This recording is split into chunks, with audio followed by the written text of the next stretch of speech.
Hello and welcome back to my YouTube channel. Hope are all doing well. तो आज हम discuss करेंगे polity के कुछ क्वेश्चंस। ये क्वेश्चंस आप सभी को पता है कि आपके प्रीवियस एग्जाम्स में पूछे गए हैं और संभावना है कि आपके आने वाले एग्जाम्स में पूछे जा सकते हैं। इससे पहले हम पार्ट 29 यानी कि 29 वीडियोज़ ऑलरेडी डिस्कस कर चुके हैं, जिनमें हमने सिर्फ और सिर्फ पॉलिटी के क्वेश्चंस को डिस्कस करके रखा हुआ है। तो अगर आपने वो वाली वीडियोज़ अभी तक नहीं देखी है तो इस वीडियो के डिस्क्रिप्शन में जाएं, वहाँ पर पॉलिटी क्वेश्चंस करके लिंक दिया गया होगा, उस लिंक पर क्लिक करके आप उन वीडियोस को देख सकते हैं। बाकी आज हम पार्ट नंबर 30 को डिस्कस करेंगे और इन क्वेश्चंस को हम बिल्कुल डिटेल में डिस्कस करेंगे। बाकी अभी तक अगर आपने हमारे चैनल को सब्सक्राइब नहीं किया है तो चैनल को सब्सक्राइब कर दें, साथ में बेल आइकन को जरूर प्रेस करें, साथ में इस वीडियो को लाइक जरूर कर दें। सो क्वेश्चन नंबर 152 की बात करें, which country has the longest written constitution. तो सबसे लंबा लिखित संविधान किस देश का है। अब ये बहुत ही ज़्यादा जो है तो रिपीट होने वाला क्वेश्चन है और आप सभी को पता है कि विश्व में सबसे लंबा जो लिखित संविधान है वो हमारे इंडिया यानी कि भारत का है। ऑप्शन डी यहाँ पर करेक्ट हो जाएगा।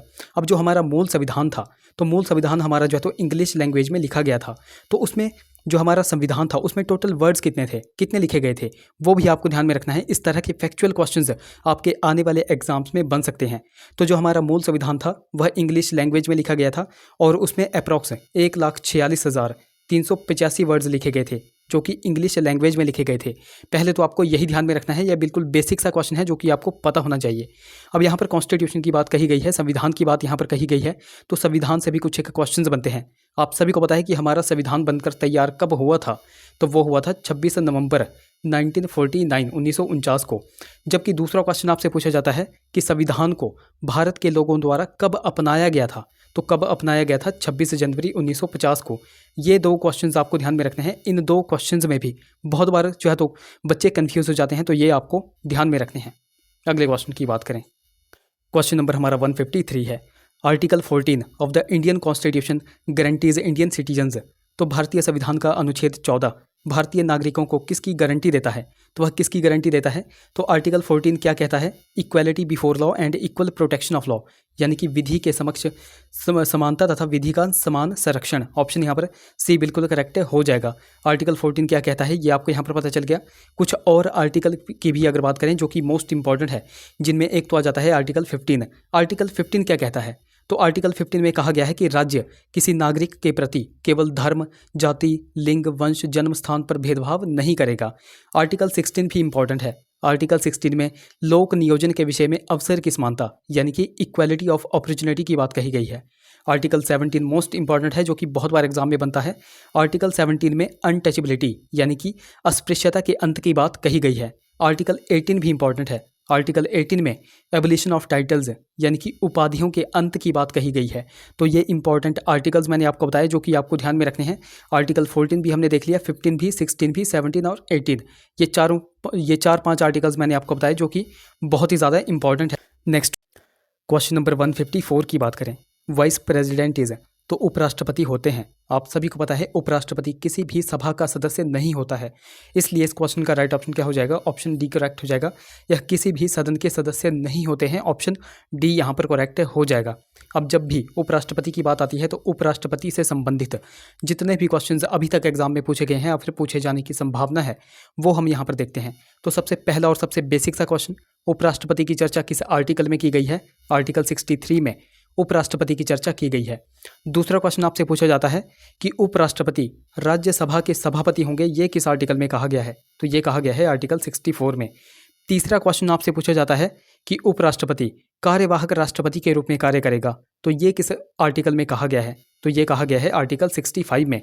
तो यहाँ पर मैंने आपको 3 आर्टिकल बताए। आर्टिकल 63 में उपराष्ट्रपति की चर्चा की गई है, आर्टिकल 64 में उपराष्ट्रपति राज्यसभा के सभापति होंगे, ये कहा गया है आर्टिकल 64 में। जबकि आर्टिकल 65 में उपराष्ट्रपति कार्यवाहक राष्ट्रपति के रूप में कार्य करेंगे, ये कहा गया है आर्टिकल 65 में। ये 3 आर्टिकल आपको ध्यान में रखने हैं।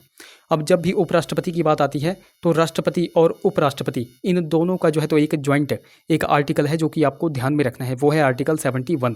अब आर्टिकल 71 क्या कहता है, तो आर्टिकल 71 में कहा गया है कि जो उपराष्ट्रपति होगा और राष्ट्रपति होगा तो इन दोनों के चुनाव से संबंधित या फिर इनसे जुड़े जो भी मामले होंगे वो सीधे जाएंगे सुप्रीम कोर्ट में, ये कहा गया है आर्टिकल 71 में।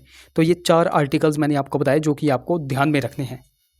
नेक्स्ट क्वेश्चन की बात करें, क्वेश्चन नंबर हमारा 155 है, by which bill government pass presents a proposal for annual revenue collection, तो किस विधेयक द्वारा सरकार वार्षिक राजस्व उगाही का प्रस्ताव जो है तो प्रस्तुत करती है। तो वह किसके द्वारा प्रस्तुत किया जाता है, तो वह फाइनेंस बिल यानी कि वित्त विधेयक के द्वारा जो है तो प्रस्तुत किया जाता है। ऑप्शन बी यहाँ पर करेक्ट हो जाएगा। अब आप सभी को पता है कि फाइनेंस बिल हो गया, मनी बिल हो गया, इनसे संबंधित क्वेश्चंस भी बहुत बार एग्जाम में बनते हैं। जैसे कि सबसे बेसिक से क्वेश्चन बनते हैं कि फाइनेंस बिल की चर्चा किस आर्टिकल में की गई है, मनी बिल की चर्चा किस आर्टिकल में की गई है, तो वो हम यहाँ पर देखेंगे। तो सबसे पहले बात करते हैं फाइनेंस बिल यानी कि वित्त विधेयक की। तो वित्त विधेयक की चर्चा आर्टिकल 117 में की गई है, ये आपको ध्यान में रखना है। ऑप्शन ए में है मनी बिल। मनी बिल यानी कि धन विधेयक, इसकी चर्चा किस आर्टिकल में की गई है, तो इसकी चर्चा आर्टिकल 110 में की गई है, ये भी आपको ध्यान में रखना है।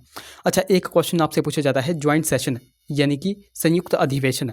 तो ज्वाइंट सेशन यानी कि संयुक्त अधिवेशन की चर्चा किस आर्टिकल में की गई है, ये भी आप सभी को पता होगा। अगर जिसको भी पता नहीं है तो वो ध्यान में रखना कि ज्वाइंट सेशन की चर्चा आर्टिकल 108 में की गई है। ये 3 आर्टिकल्स आजकल बहुत से एग्जाम्स में पूछे जा रहे हैं, तो ये आपको ध्यान में रखने हैं। और ये जो ज्वाइंट सेशन होता है यानी कि संयुक्त अधिवेशन होता है, यह क्यों बुलाया जाता है, तो यह सदनों में गतिरोध के चलते जो है तो बुलाया जाता है। और कौन जो है तो इसको बुलाते हैं, तो वो बुलाते हैं राष्ट्रपति, जबकि इसकी अध्यक्षता लोकसभा के अध्यक्ष की करते हैं, ये भी आपको ध्यान में रखना है। तो ये कुछ एक क्वेश्चंस हमने यहाँ पर देखे जो कि आपको ध्यान में रखने हैं। बाकी देखो, अभी तक अगर आपने हमको टेलीग्राम और इंस्टाग्राम पे फॉलो नहीं किया है तो वहाँ पर जाकर फॉलो कर ले, लिंक आपको डिस्क्रिप्शन में मिल जाएगा। बाकी देखो, लिंक कई बार चलता नहीं है, तो आपको सिंपली टेलीग्राम पे जाना है और @लेट्स प्रिपेयर टू सर्च करना है, आपको हमारा चैनल मिल जाएगा। उसी प्रकार आपको इंस्टाग्राम पे जाकर के लेट्स प्रिपेयर टुगेदर सर्च करना है। अगर कोई क्वेरी होगी तो आप मुझे इंस्टा पे मैसेज कर सकते हैं। नेक्स्ट क्वेश्चन नंबर हमारा 157, which is a permanent body. तो कौन सा स्थायी निकाय है। अब परमानेंट बॉडी कौन सी है, आप सभी को पता है राज्यसभा एक परमानेंट बॉडी है। ऑप्शन सी यहाँ पर करेक्ट हो जाएगा। अब राज्यसभा की यहाँ पे बात आई है तो एक ट्रिक मैं आपको बहुत बार बताता हूँ सरल, इससे आपके 3 पॉइंट्स क्लियर हो जाते हैं। स से बन जाता है संसद, और संसद की चर्चा आर्टिकल 79 में की गई है। र से बन जाता है राज्यसभा, और राज्यसभा की चर्चा आर्टिकल 80 में की गई है। ल से बन जाता है लोकसभा, और लोकसभा की चर्चा आर्टिकल 81 में की गई है। ये सीक्वेंस भी बहुत बार एग्जाम में बनता है, तो ये भी आपने ध्यान में रखना है। अब यहाँ पर राज्यसभा की बात आई है तो स्पेसिफिक रूप से राज्यसभा की यही अगर हम बात करें तो राज्यसभा का सभापति कौन होता है, ये क्वेश्चन बहुत बार एग्जाम में बनता है। राज्यसभा का सभापति होता है उपराष्ट्रपति यानी कि वाइस प्रेसिडेंट। राज्यसभा के सदस्यों का कार्यकाल कितना होता है, तो आप सभी को पता है कि राज्यसभा के जो सदस्य होते हैं उनका कार्यकाल होता है 6 वर्ष का, ये आपको ध्यान में रखना है। राज्यसभा को ही जो है तो उच्च सदन कहा जाता है, राज्यसभा को ही अप्रत्यक्ष सदन भी कहा जाता है, ये भी आपने ध्यान रखना है। राज्यसभा का मेंबर बनने की आयु कितनी होती है, तो वो होती है 30 वर्ष, ये भी आपको ध्यान में रखना है। अगला क्वेश्चन नंबर हमारा 158 है, who was the first speaker of Lok Sabha. तो लोकसभा का प्रथम अध्यक्ष कौन था, आप सभी को पता है लोकसभा के पहले स्पीकर कौन थे, तो वो थे जीवी मावलंकर। ऑप्शन ए यहाँ पर करेक्ट हो जाएगा। अब ये तो हमने देख लिया कि संसद की चर्चा आर्टिकल 79 में की गई है, राज्यसभा की चर्चा आर्टिकल 80 और लोकसभा की चर्चा आर्टिकल 81।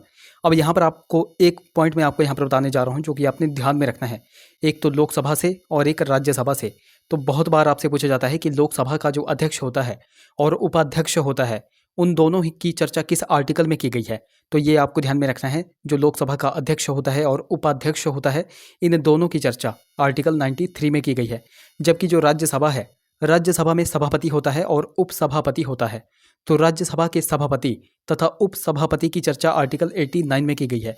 ये 2 पॉइंट्स भी आपको ध्यान में रखना है। इस तरह के क्वेश्चंस आपके आने वाले एग्जाम्स में बन सकते हैं। क्वेश्चन नंबर 159 की बात करें, who is the guardian of Indian constitution. तो भारतीय संविधान का संरक्षक कौन है, तो आप सभी को पता है कि भारतीय संविधान का जो संरक्षक होता है वो होता है सुप्रीम कोर्ट यानी कि सर्वोच्च न्यायालय। ऑप्शन ए यहाँ पर करेक्ट हो जाएगा। अब इस क्वेश्चन से संबंधित कुछ एक क्वेश्चंस बनते हैं, वो मैं आपको यहाँ पर बताऊंगा जो कि आपको ध्यान से सुनने हैं। तो सबसे पहला और सबसे बेसिक सा क्वेश्चन कि सुप्रीम कोर्ट की चर्चा भारतीय संविधान के किस आर्टिकल में की गई है, तो आर्टिकल 124 में जो है तो सुप्रीम कोर्ट की चर्चा की गई है। पहले तो आपको यही ध्यान में रखना है। दूसरा क्वेश्चन आपसे पूछा जाता है कि जो सुप्रीम कोर्ट है, तो सुप्रीम कोर्ट एक अभिलेख न्यायालय है, तो ये किस आर्टिकल में कहा गया है, तो ये कहा गया है आर्टिकल 129 में। ये वाला इंपॉर्टेंट क्वेश्चन है जो कि आपको ध्यान में रखना है। सुप्रीम कोर्ट एक अभिलेख न्यायालय होगा, ये कहा गया है आर्टिकल 129 में। ये आपको पता चल गया। अच्छा, प्रेजेंट में हमारे चीफ जस्टिस ऑफ इंडिया कौन है, और वह कौन से नंबर के जो है तो चीफ जस्टिस ऑफ इंडिया है, तो वो है 50वें नंबर के। और कौन है, तो वह है DY चंद्रचूड़। तो प्रेजेंट में हमारे चीफ जस्टिस ऑफ इंडिया हैं DY चंद्रचूड़, जो कि 50वें नंबर के हैं। अच्छा, हमारे इंडिया में 49वें नंबर के चीफ जस्टिस ऑफ इंडिया कौन थे? तो वो थे UU Lalit, justice UU Lalit. और 48वें नंबर के कौन थे, ये भी आपको ध्यान में रखना है, तो वो थे NV रमन्ना। तो ये कुछ एक बेसिक से क्वेश्चंस मैंने आपको बताए जो कि आपको ध्यान में रखने हैं। अच्छा, 2 क्वेश्चंस मैं आपको यहाँ पर बताऊंगा जो कि आपको ध्यान में रखने हैं। सबसे पहला सुप्रीम कोर्ट और दूसरा हाई कोर्ट। तो सुप्रीम कोर्ट से आपसे क्वेश्चन पूछा जाता है कि जो सुप्रीम कोर्ट है उसमें जजों की संख्या को कौन निर्धारित करता है? तो सुप्रीम कोर्ट में जजों की संख्या को संसद निर्धारित करती है, पार्लियामेंट निर्धारित करती है, ये आपको ध्यान में रखना है। जबकि जो हाई कोर्ट होता है, उच्च न्यायालय होता है, उसमें जजों की संख्या को राष्ट्रपति यानी कि प्रेसिडेंट निर्धारित करते हैं। ये 2 पॉइंट्स भी इंपॉर्टेंट है जो कि बहुत बार एग्जाम्स में पूछे जाते हैं और बच्चे यहाँ पर कन्फ्यूज हो जाते हैं। तो ये थे हमारे कुछ क्वेश्चंस। आई होप वीडियो आपको इन्फॉर्मेटिव लगी होगी। अगर वीडियो अच्छी लगी है तो जरूर से वीडियोस को लाइक करें, शेयर करें, चैनल को सब्सक्राइब करें, साथ में हमें टेलीग्राम और इंस्टाग्राम पे फॉलो करना बिल्कुल ही ना भूलें। तो चलिए मिलते हैं अगली वीडियो में। Till then take care.